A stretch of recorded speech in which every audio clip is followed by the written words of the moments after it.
Hello and welcome to another edition of Choose to Challenge. I am Luana Bradford with the Bradford Group as well as principal of the Bradford Group Consulting. Thank you to all of you who are joining on our major platform e360tv.com as well as Apple TV, Samsung TV, Roku, and those of you who are watching on Facebook. And Choose to Challenge. This is one of my most favorite platforms that I'm on, but Choose to Challenge really helps us to take a seat, take a pause, and ask ourselves how are our own mindsets, norms, institutions, systems preventing us from expanding and elevating to the highest version of ourselves. And I am excited because today we have a very special guest who I'm going to introduce in a moment. And we are going to be talking about the concept of musing. What it actually is musing. We understand that you have a muse, right? That point of inspiration. You can be involved in musing, or we can go to mythology and think about the muses as they relate to Zeus and his daughters and their role in inspiring the arts and sciences. But we're not going to talk about mythology. And we're not going to talk about an individual or a thing that can serve as a point of inspiration, but what is actually your role and how this can help you to become more expansive and expressive in your life, in your imprint, and in your indelible impression in the world. And before we get started, I want to give a salute and thank you to our sponsor, Help Heal Humanity. And we will be right back after this. For the past 5 years, Help Heal Humanity has successfully run an elementary school in Canaan, Haiti. Due to COVID-19, the political unrest, and the recent earthquakes, food is scarce. The students attending our program are coming to school starving, and therefore causing a disruption in their academic goals. We need your help, now more than ever, to provide these students with the nourishment they need to continue their education. Our goal is to raise $100,000 so we can feed 100 kids lunch daily and send them to school in the upcoming year. Thank you for your support. Welcome, welcome, welcome. It's Tessa Marie Shillingford. How's it going, Tessa Marie? I'm absolutely wonderful. Feeling great and ready to go. Well, thank you so much for taking time out of your busy schedule to join me on this platform. I'm so excited. We met on Instagram, and I'm so inspired by the work that you do on Instagram TV. It's just a wonderful way to start my day, very refreshing and reflective. And this particular topic, the power of musing, really intrigued me. And I found myself, I went back and I listened to it a few times, and I was just thinking, I really haven't heard anyone really speak about it from that framework. And we tend to like to be told what to think. We follow what the masses are thinking and doing. But this conversation is really challenging us to get into that genius of our divine being, our mind, and expand in that gifting. But before we start this conversation, Tessa Marie, I want to tell the audience just a little bit about all of the amazing things that you have done in your life. Oh my. You are a 30-year seasoned veteran in the financial industry. You have worked with some top financial institutions, helping to expand financial literacy around the world, which hats off to you. That is so needed. You have a passion for your family. You love to garden. You're an author, and you have your IGTV daily that just speaks words of wisdom, plants those little seeds, and it helps us to water, just like you do in your vegetable and flower garden, to encourage us to expand and be the best versions of ourselves. So welcome, welcome, welcome. Well, it's a great pleasure for you to have me here. It's something that, whenever somebody asks me to show up and to give a little bit of me to them, I jump at the opportunity. I made a promise a long time ago I will always say yes to help, to teaching somebody else or helping or serving. And here I am. So it's actually an honor for you to have, for me to be on your show, because it's something that you get to do what you do, and you get to see a smile or hope when somebody makes a comment, oh, I needed to hear that. It makes you feel better and know you're on the right path. Yes. Well, let's just dig right into musing. So, if you can help our audience understand what it is and why did you feel that this message is so, or why do you feel, not past tense, but why do you feel this message is so important for us to really wrap ourselves around? We live in a very now world. Everything around us is now, instant. You press a button, boom, bam, and we are in it or on it or doing it or something. But in that process, because we have so many choices, we tend to do so many different things, and nothing really works properly or as they should. So musing, though, is a very old, like you said, even from Greek myth. But in Africa, they did a lot of musing, and we had it in us in the different parts of the world, like Ireland. Musing was a big thing in Scotland, and so musing is an old art, an art of sitting and or walking or just there in the moment and think and reflect and contemplate. So what I noticed was everybody around me was almost like they were like the hamster on a wheel, and nobody thought, and actions were taken, decisions were made. And at the end of it, I didn't know that was going to happen. But and I would say, well, did you look back at where it went wrong? No, they couldn't do that. So I realized, no, the using was not taught or, used, or people didn't find it exciting anymore. You know, you shared a couple key words. You used that it's an art, but then you said when we're not musing, we're like hamsters on a wheel, and that the life sort of just accidentally happens, or unintentionally, and then we don't even know how we got there because we weren't connected to that intentional thought, that contemplative space, right? Mm-hmm. You see, musing, if you practice musing and you use the word musing, it's different. It's than saying you're reflected. The dictionary said to reflect, to contemplate, to ponder. But if you use the word musing, just the word alone is not a harsh word. So you have to realize when we speak and you use ponder, it's harder. Reflection, there's certain things. But musing is like a sound, right? It's half of the word music. So it kind of does that. So musing is a much better word and thought to apply when you want to reflect. I am musing and intentionally set to muse. Musing does not have to be hours. It can just be maybe 5 minutes or less. But for a moment, you muse. And musing will bring a smile to your face because musing forces you to see the funny, and it also shows you where you went wrong. But musing gives you choices. The time you go in, musing is in here. Reflection, because of the word, pondering is in the head. Musing is in the heart. Wow, that was pretty profound. So pondering, reflecting in the head, musing is in the heart. Yes. And I guess that's where there's a deeper spiritual insight, divine sense of awareness rather than the head knowledge, right? And the head, yes. Musing is connecting with the true you. Musing will not lie to you. Reflection might show you several things, because if you move in reflection, it will be different, right? Think of you looking at your reflection in a stream. Pondering, it does that to you.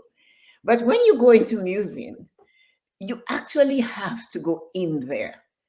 And in there is where you are we are not the skin we show, right?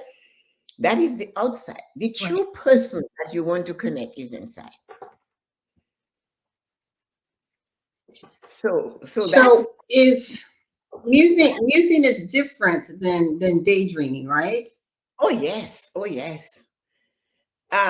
Music, daydreaming, you can plan, you can look back at the past, you can spend a moment in the present, which we hardly ever do, or you can flip over to the future. And so that is daydreaming. We're all over the place. But musing, if connected to on a daily basis for a little time, will become a habit. And that habit is in there. You will stop. A decision is to be made, and you will muse. A musing person is the person. There are two people. Most of your listeners might know that actually practice it, but we don't notice it. Bill Clinton and Barack Obama. The musing person hear you, they repeat what you said, they pause, and then they answer you. That's a muser. This is one of the skills of a muser. A muser does not interrupt. A muser needs to hear you so they can give you an answer. So that's why the muser will repeat your question. But the reason why the muser is repeating the question is because the muser is contemplating an answer from within. And that's why they became such great orators. Hmm.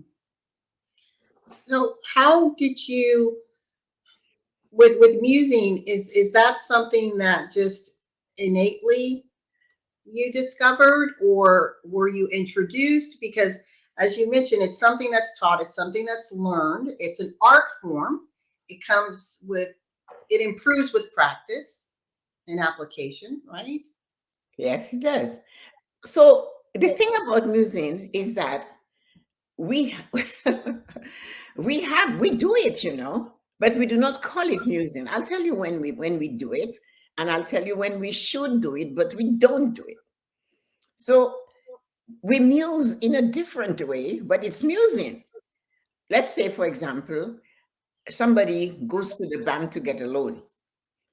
They go back home and they wait. They apply and they wait.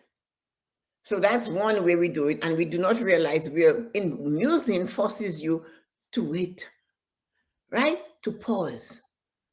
You're not going back to the bank next afternoon and apply for the same loan, right? You wait. So that's when we practice it, but we do not call it musing, but it is a form. So you asked me, where did I learn to muse? I learned to muse by observing people. I am a listener, I'm an observer, and I only hear words. So when somebody speaks to me, I hear the words. So the one who comes to the bank and applies for the loan, think of it, or whatever they came for. When they're leaving, they're in a contemplative mood, right? They're going, their attitude changes because now they have to think and wonder and ponder, am I going to get what I asked for? That's musing. The time we should muse the most, and we do not muse, is when we pray. We treat prayer to God, whatever God you want, as an ATM. We ask, we ask. We never stop and listen and wait. We just keep going and going. Oh, dear Lord, help me, I need you. And we do all of that. But Mm. never said you had to do it 100 times. Well, ask and you shall be given. So we have to realize after you pray, that's when you should muse. You begin with that. So I'll go to different churches and I'll see the same people every week asking for the same thing. And then out they go. Nobody is sitting in contemplation. I was raised Catholic, so I went to a Catholic school. And we had to muse, we had to contemplate, we had to sit down and be with yourself. But I learned it like go and be with yourself. This is what my mother would say to all of us. There were 9 of us, and my father and mom would say, it's time for you to go and be with you. And I never understood what that process was until I realized where it was what is you? You is the thing inside of you. The God is inside of you. Your creator is right there. He's not outside of you. So when you go into contemplation, reflection, you ponder, whatever you do, you're musing with that amazing thing inside of you. And it was strictly from observation, listening, and watching other people, like really listening and hearing what people would say when they speak. And that's when I realized we have words that are guttural, or they're too deep, and they're not fun. They're the harsh words. So then I started hearing musing was a sweet word. And that's one of the ways. But that first, we do it every day when we have to wait for an answer from a human being. Then we don't do it when we pray. We are on it again. It's like the God we pray to is deaf and dumb and everything. He didn't hear us the first time.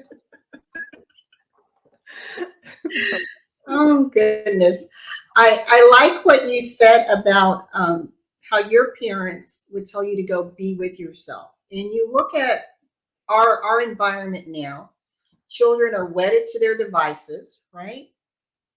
And so it makes me wonder, what time do they really have to sit and reflect inwardly, because they're so dependent on this device, and parents and families are so busy that it's like any excuse to not be with yourself. Does that make sense? Well, yeah, because we let what is outside of us control us. And we parents, we always let what is outside of us control us. And that begins with our day. How do you start your day? When I spoke to you, you said you're an early riser. I always woke up early because we had to go to this 5 a.m. mass with my mom and her mother, and that meant all of us. So we were always early risers. But when I got married and had a family, if I woke up with them, I had no time for me. I had only time for these people that are outside of me. Although they're my children and my husband, they're still outside of me. They're not the true me. So I couldn't get on my way because they are not in the way, in a sense, because I need to attend to these people that are constantly calling me or need something. They come from sleeping, they're walking into wherever you are. They can't see where they're going, but they can zero in on you. They're rolling their eyes, oh, mom, and it's instant, right? And you, boom, you're into action. No time for you. You're still in your slippers, your robe is maybe not even closed, and you're still coming in, and everybody, and the whole world is in that kitchen and with you. So I said, no, I need time for me to muse. And I literally said that. My husband looked at me, you use such funny words. I said, I need time to muse. So I started waking up at 5. And it wasn't good enough. So I started waking up at 4:30. And that is what we need to practice. It doesn't mean that people have to do it like I do it. Right. Because I go to bed at 9, about 8:45, and I wake up at 4:30. I don't touch my phone until 10 to 8 before I just go live. So all that time is my musing, my preparation, my reading, my meditation, my prayer.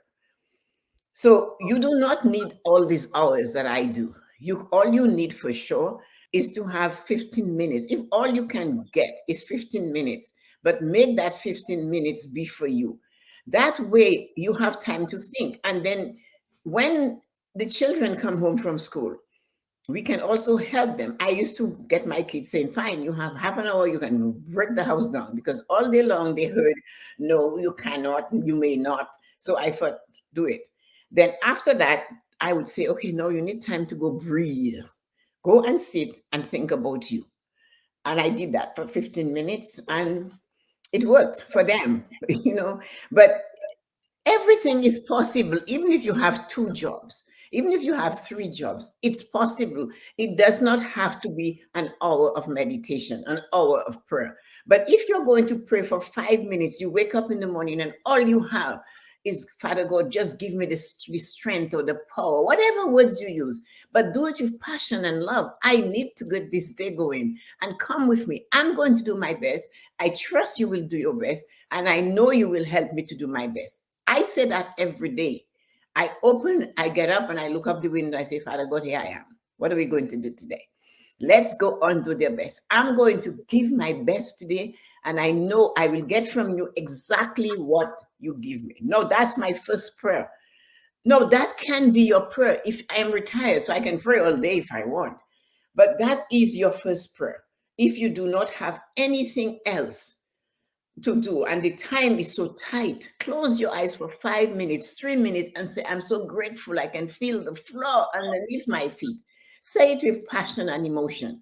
We use passion and emotion when we're angry, but we can take that same energy and use it when we are praying or when we need something, but we forget to do that. In your musing, for you, and I know this is possibly a loaded question, but can you think of one time where you needed insight, and through that time of musing, that contemplation, the revelation was there for you with such crystal clarity that no one could have deterred your path? So many times. I use musing as my compass, my North Star. I have to make, sometimes I've had to make very difficult decisions, but I had to go in and get it. And of course, you heard what I said. I had to go in and get the answer. And I knew when I came out with that answer, which I didn't go in thinking it would be, I would be told off and I would get a lot of backlash or whatever you want to call it. My husband has passed. He died in 2014. But he was a smoker. He wouldn't stop smoking. La, la, la, la. It was something we couldn't control. He couldn't control. I have never had an addiction, so I'm not in a position to tell him to stop. But if a doctor said you need to stop, he says he would say to me, I'm not going back to this doctor. That's why he wants me to stop smoking. So anyway, it got to the point where he was really, really at the end, and I had to make a decision. I listened to what the doctor said. I listened to what the other supporters said. I listened to what family who wanted to jump in and said. And then I said, you know what, it's going, in the end of the day, the children are on their own. Everybody's married and gone. It's the two of you. And you have the pros and you have the con. The only place you can go to get which one is best for you, because it's not best for him, it's you now. And that is going to rock the boat when you come out. Whatever you do, you're going to rock the boat. When you say, and that is happening when you're in contemplation, that you're going to make this choice, somebody will say good, bad, and you're going to be like that. Like the parrot in the Australian commercial, your head is going like this. So I said, okay, it's going to be me. So I went to contemplation. I went up to the lake house and I spent 3 days. No, that time he is in the hospital at the lake house, but everybody else was going to visit. And then I came back and I spent that time musing, walking on the lake, just, yeah. And then I came back with the decision made. I went to see his oncologist and he told me he hasn't got long to live. And this is the situation. And he took off. Then the nurse practitioner came up and she said, well, we are going to send the oxygen to your house and you'll have to get a hospital bed and put it in the living room. Maybe that's the biggest space in the house. And she went on and she went on and she went on. And then the oncologist came back and he said to me, I heard what she's telling you. And he said, how old are you? I said, I'm the same age as him. He said, listen to me. All of what she promised you is true, but only for a short time in a 24-hour period. You cannot do this. You should not do this. So he's going to go. My recommendation, you take him to palliative care. We'll send him there and you can spend the whole day there if you want. But there are people trained to look after him and give him the medication he needs to make him comfortable. So I chose that. Well, the backfire came from everybody. But even when I would go to see him, I'd get there at 9 and I'd leave at 3, 4. When I got home, the only thing I could do was lie down. I was out of it. Yet I didn't work. I didn't scrub floors. I didn't do anything. I just was there.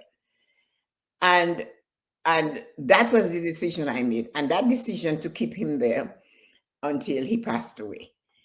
And then my cousin, who is a doctor, who had the hardest thing to say, and my daughter, who is a doctor, when my cousin's husband, who was a doctor, got sick, and she had to hire 3 people for 8 hours each to take care of him. She looked at me and she said, "This is hard. I'm so glad you didn't do it." And yet she was the worst one. So that was a decision I made from musing. I was able to discern from what the nurse practitioner was telling me and what the oncologist, which one was going to be best for Tessa. So sometimes when you go to muse and you come out with an answer, the one thing I can say, and I know that for sure, because this is the worst that I had, that choice you make in musing is always your right choice. It's when you change your mind that you realize, wow, that wasn't the right choice. When you say, okay, I know I should do that, but all of these people will be at me, I think I'm just going to do what they want. Then you are the one left holding it. And that is it. So when you muse, you have to go with what you do. And if you don't believe you're musing, take a break and go back. Go back 3, 4 times, whatever it needs. Write what you're feeling. Write, get a blue ink pen and your notebook and go into musing with it. Write everything. Let yourself out on those pages. And then see if you can find it. But more you practice musing, the better, the more fulfilled a life you will have. Thank you. Thank you for sharing that. And I also heard that when you're tuned into you, going deep in, then you recognize the promptings. Yes. And the truth, as you said, then that's the truth. That's the direction you should go. And it's easy to stay wedded to that when you know the voice, when you know that internal prompting, rather than if you're not certain. And it is so easy, scripturally it talks about being double-minded, being tossed to and fro. And I think it's natural for us as humans, human beings, to want to get validation from around us, right? We want that approval. But you were saying in your situation, even though there was a backlash, you stood, you were so confident in what you heard. Yeah, but that is practice. That is, have always listened to it. I have never, ever not listened to that voice when it speaks to me. If I don't, I always live to regret it. And so then I know for sure I must practice it. With the same husband, my husband, I am getting ready when these things first started to take him to chemo. And at that time, I only wore reading glasses, but I had one everywhere I was and one in my purse. And he's sitting there waiting, and I'm putting all the papers together. And something said to me, the voice said, take that. There's a pair of glasses on the table where I was. Take that and put it in your purse. So I am so accustomed to this voice that I said, why are you asking me to do this? I remember those words out loud. When you know I have one in my purse already. And then I replied, because you're asking me, that's the only reason why I'm taking it. So I picked it up and I put it on a side pocket. We went to chemo, and this nurse put us over here. And then, so I have him, it's in the winter, his clothes, he's hardly able to do whatever. So then I have an iPad, I'm reading, and another nurse came, oh, you guys are not supposed to be, you're supposed to be there. So I have to pick everything up and help him. And there we go again. I got to the new seat, can't find the glasses because I don't need it to see. So I took it off. So I went and I asked, oh, no, we haven't seen it. Then the same nurse come to and said, here's the prescription. Take it to his pharmacies, and they will give you the second chemo thing. He's getting one here and will bring, because the chemo is free here. So I went to get that. And when I got there, they gave me a form to sign. I couldn't read it. So I went into my purse. And then I remember, oh God, I can't find the glasses. And then after that, I remembered, okay, I had that one put on the side for a purpose. I took it, I put it on, I completed the form, got the prescription, went back to the hospital. I asked about the glasses, nothing happened. I came home and I was a little bit disappointed. They were funky glasses. So I saw the case and I pulled the case out and I'm saying, oh, and then something said, no, put the case back in your bag. So I did it. I put it back. I always obey that voice. About 2 weeks later, we went to the hospital.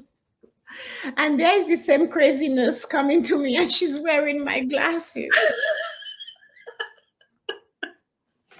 So I am bold and very confident. I said to her, where did you get those glasses?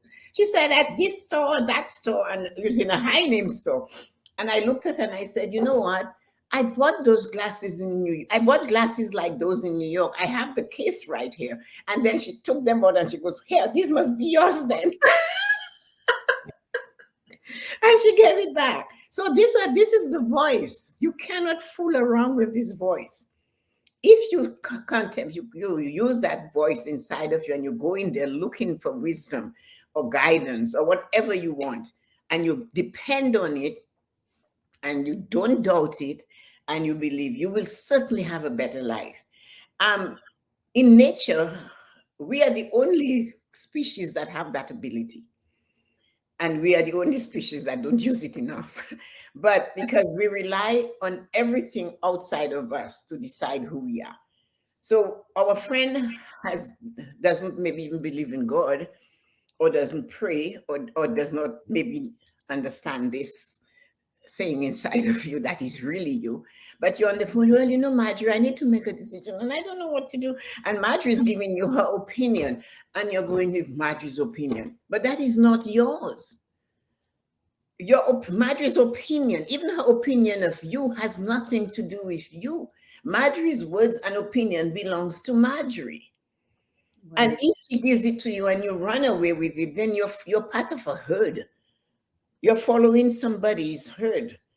Like, you know, this person has never bought a house or own a house, and you're going to ask them advice about owning a home. What can they tell you? Be sensible now, you know, but that's what we don't do. And we need to take, I think, what I would recommend to everybody, try to be in those moments of time.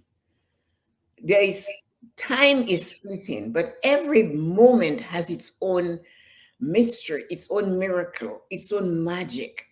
And if you're not in the moment, you will miss the miracle, you'll miss the magic, you will not see the mystery, and you will not see the joy, because happiness doesn't come like joy. Happiness is a moment in time. So you have to be in that moment to see and to feel happiness, because it's gone. The occasion or the opportunity that gave you that happiness lasts forever. I always say happiness is like when you make love. At that time, when you're at your peak in lovemaking, that's happiness, but you cannot replicate it. The next time you make love is going to be a different way, different experience, but you can remember it. So happiness is rememberable, but it doesn't return. It's never returnable. Joy now comes from satisfaction of knowing you can be you, because you know where to go find you. And when you start doing this thing with the inside of you, that gives you joy. So it doesn't matter what people think, because you have that joy inside of you that tells you you're okay. You made the right decision.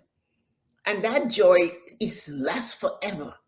It's like a bank. You can go in there every day and get joy. Joy is everlasting. Happiness is a moment in time that is fleeting. It goes away and you have a memory of it, but it does not come back. I love this. To our listening audience, we've been here with Tessa Marie Shillingford talking about the power of musing and how it requires you to go deep within, knowing who you are, listening to the prompting, the truth. And I think this is perfect timing, because we're in Mental Health Awareness Month. And when we are able to tap into who we really are, then I think our love for ourselves become that much more expansive, and we can navigate the hurdles that are just inherent in living and trusting ourselves. And it's not to say that you don't embrace your friends and other support systems.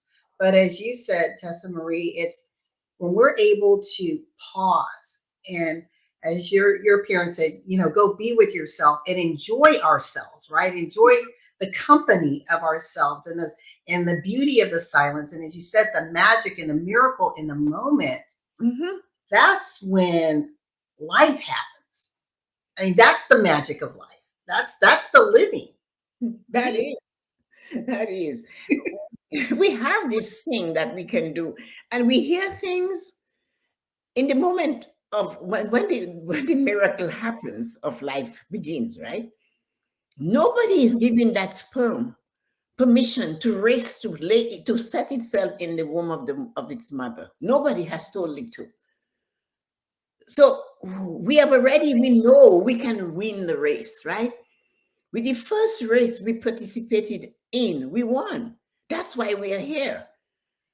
They said millions of sperm expelled, but there's one that reaches there first and plants itself in its mother's womb and became us. So we definitely know what to do, but we forgot because we do not practice going in and finding who we are. And if you know who you are, it doesn't matter what the world throws at you. You look for what you desire, how you're going to get there, and you decide to get there. Imagine that sperm couldn't be seen with a microscope. It's so tiny. But this thing flew out and God said, planted and said, hooray, I made it. I'm going to be me. And then we are born. And we don't realize we can still be me. We do it for a long time, maybe 3, 4. I did it. The baby will say when they do something and they put their hands up there. After that, we tell them, don't say that. Don't say no. Don't ever say no. How can we ever learn to stand up for ourselves if when we are taught from the time we use that word, no, everybody tells us don't say no. But then when we become an adult, this well, you should have said no. But how can I say no? Because you told me all my life in the beginning, my first 7 years, don't tell me no.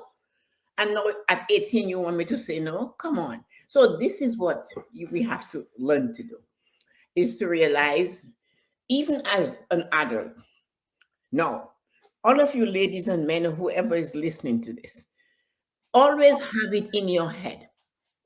The first race you entered, you won. So there isn't anything you cannot do.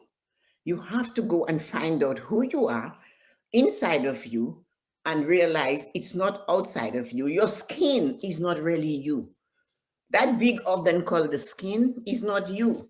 The you is inside of you. And if you go and find it and find out who you really are, there isn't anything you cannot do. What they call struggles, you see it as an opportunity to break a wall. My most favorite movie is The Shawshank Redemption. He started with a hole. He just kept going. Nobody stopped him and he kept going. And if you have something you want to do, that's what you do with it. You speak less and you do more. So that's why you can do it. You just have to keep doing and avoid words that are not going to help you. Words like I hope. Well, what is hope though? And when you say I hope, you expect somebody from outside of you to bring it to you. I am trying. When are you going to stop trying? What is trying? Explain to me what is trying. You are doing it. So say, I am doing it. I am not where I want to be yet, but I'm going to keep doing it until I get to. I'm halfway up the ladder. I'm doing it. Trying, hoping, and just another one. And it's not the same. These words have just wanting. That's the one I really do not like. Wanting tells everything in you, you don't have it yet. So I want to be this. No, I want to be this. What about it? And listen to your mouth. Say it. Anybody out there, you say it to yourself. I want. All the muscles are moving. It's harder. But if you say, I desire, it's at the tip of your tongue. I desire to be whatever. And I am doing. See how sweet it is? You're not trying, you're doing. And Yes. and just so you replace three words with two words. One has a hole in its bottom, it doesn't ever get filled because one thing indicates to your subconscious mind, your brain, the thing inside of you that you haven't gotten it yet. Trying is you're still looking, and hoping is expecting the mailman to bring the check. So you take those three words, you forget them, and you go with doing, and desire. What it is you desire, and do, and be audacious.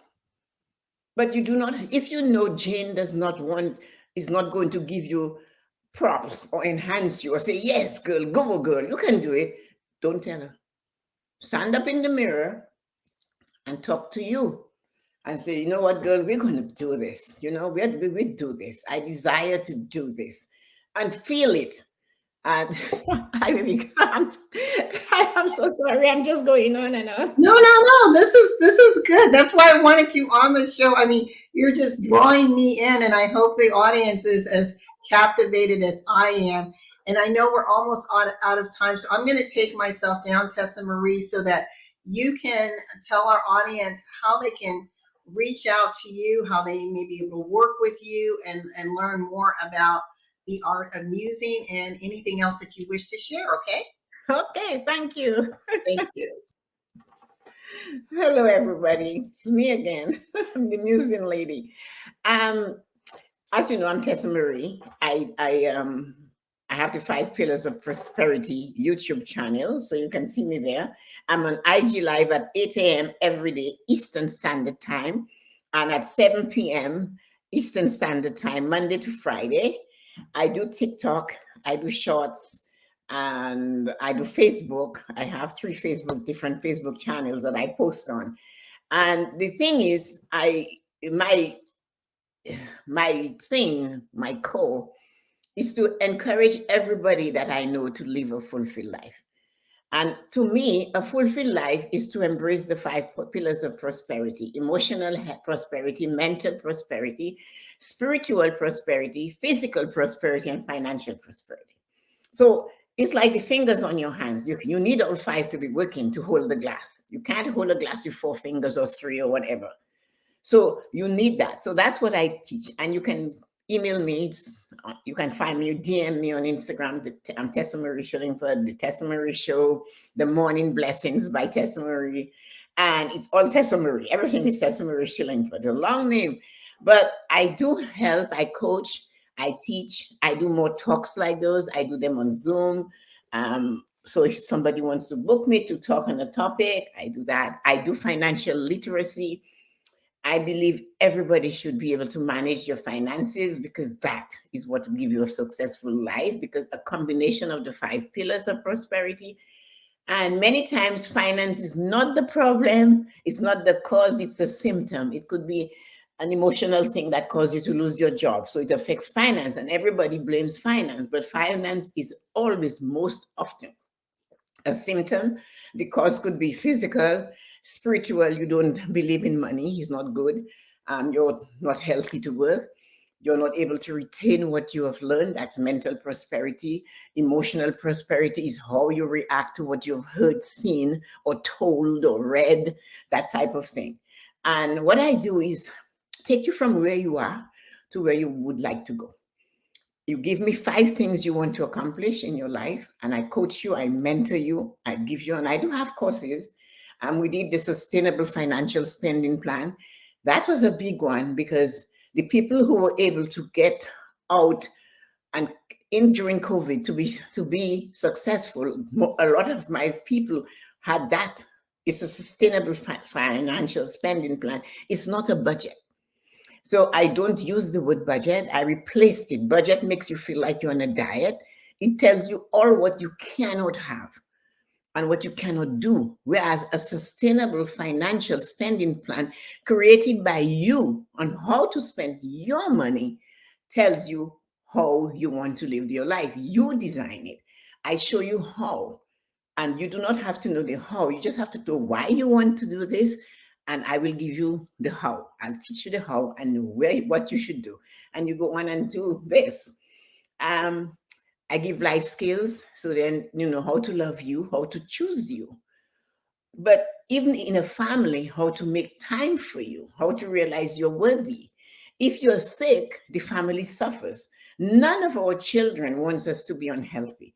But if we do unhealthy things because we want them to have the best, then they are upset. My mom is sick. We know what that is. Our dad is sick. So you have to take care of you first before you take care of others or leave a legacy. You have to leave a legacy. How do you leave a legacy? Owning your own home. So I teach you how to live a fulfilled life.